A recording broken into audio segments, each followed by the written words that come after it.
The Battle of Guadalcanal was a military campaign fought between August 7th of 1942 and February 9th of 1943 on and around the island of Guadalcanal of the Solomon Island chain in the Pacific theater of World War II. It was the first major land offensive by Allied forces against the Empire of Japan. On August 7th, 1942, Allied forces, predominantly U.S. Marines, landed on Guadalcanal, Tulagi, and Florida Island in the southern Solomon Islands with the objective of using Guadalcanal and Tulagi as bases in supporting a new campaign to eventually capture or neutralize the major Japanese base at Rabaul on New Britain. Surprised by the Allied offensive, the Japanese made several attempts between August and November to retake the islands. 3 major land battles, 7 large naval battles, and almost daily aerial battles culminated in the decisive naval battle of Guadalcanal in early November with the defeat of the last Japanese attempt to bombard the islands from the sea and to land enough troops to retake it. However, in December, the Japanese abandoned their efforts to retake Guadalcanal and evacuated their remaining forces by February of 1943. And here's where the story takes a strange twist. It is said that the Allies had helped defeating the Japanese forces from a supernatural resident of the islands, the Solomon Island giants. But where did this tall tale come from? And is there any proof of giants on the Solomon Islands? Let's try and find out. Hello, I'm Mike Droberg, a Marine Corps veteran and filmmaker, and we will try to answer these questions on today's episode of Forgotten History.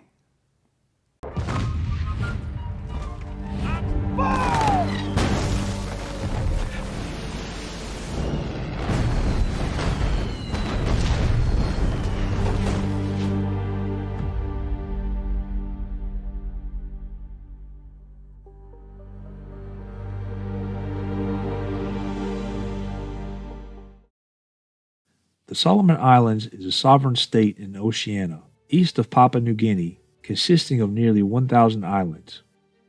The Solomon Islands are believed to have been inhabited by the Melanesian people for thousands of years. It is believed that Papuan-speaking settlers began to arrive around 30,000 BC. Austronesian speakers arrived around 4000 BC, bringing cultural elements such as the outrigger canoe with them.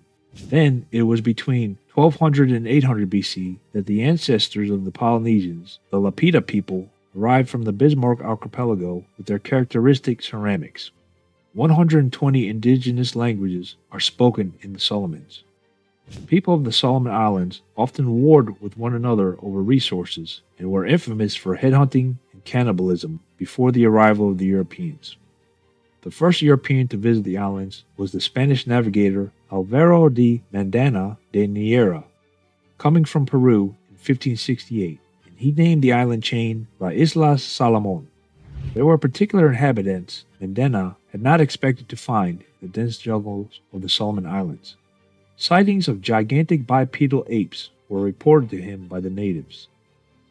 Known locally by many names such as Chawa Chawa and Mumu, Solomon Islanders believe the giants to be between 10 and 12 feet tall, with muscular but thin bodies, long arms, and covered head to toe in dark red hair. They have large brow ridges, red eyes, hooded noses, and a large wide mouth. They are said to live in crude banana leaf huts. The giants would all be but forgotten until centuries later, when their infamy would become known to the world once again during World War II. The Solomon Islands experienced some of the fiercest fighting in World War II and are most famous for the bloody Battle of Guadalcanal. However, Japanese forces had to contend with more than Allied soldiers on the Solomon Islands.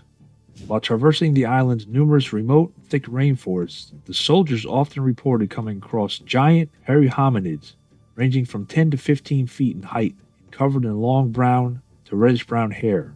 The creatures had immense arms and were known on occasion to even brandish crude weapons, such as clubs. The giants were known to be quite aggressive and even attacked them. Several units described these terrifying beasts crashing through the foliage to ravage squads of soldiers or snapping apart trees and branches in threatening displays of power. Bullets were said to have little effect on them. Soldiers would on many occasions be kept awake by the inhuman wailing from the dark as the strange behemoths wandered at night. Often they could hear their fellow comrades screaming in terror as the giants launched more attacks. cannibalistic nature of these giants struck fear in the hearts of the Japanese infantry as their compatriots were snatched up and eaten alive before them. After the Japanese retreated, the horrific stories would be forgotten and once again hidden from the public eye. Then, over 50 years later, one of the first people to retake interest, compile stories, and research the Solomon Island giants was Australian Marius Borean. Borean, the research director of the Solomon Anthropological Expedition Trust Board, began conducting research on the Solomon Island giants.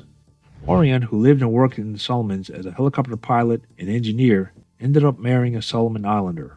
He grew to know and appreciate the culture, the folklore, and the day-to-day interaction between natural history of the area and the people living there.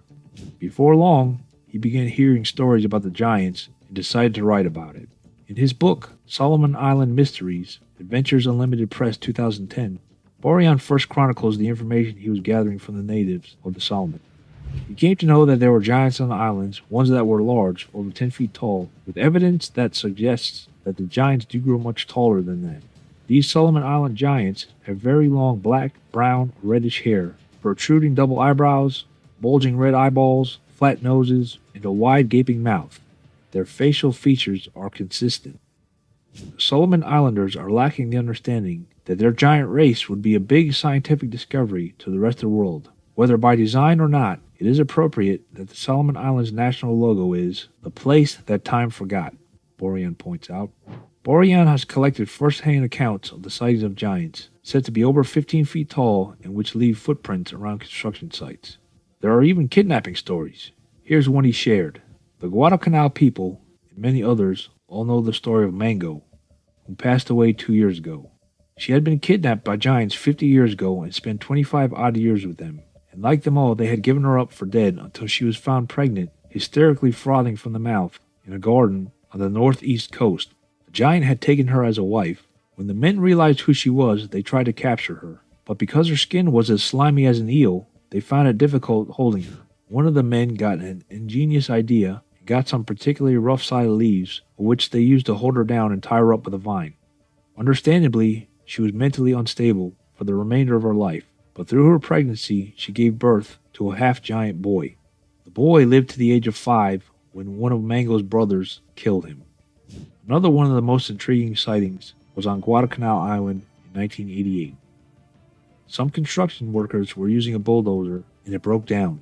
They quickly realized that the pin that held one of the blades broke and fell off the machine. Since it was too heavy to move, the construction workers left the blade on the ground overnight. When they went back to the site the next day, the blade was gone, with tracks in the sand showing something with giant human-like footprints dragged it about 400 feet into the rainforest. Another story was when a surveyor's car slid off the road.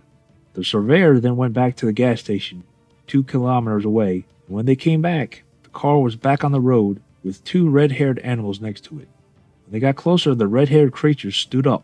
They saw it was 2 12-foot-tall hairy giants that then casually lumbered into the rainforest and disappeared.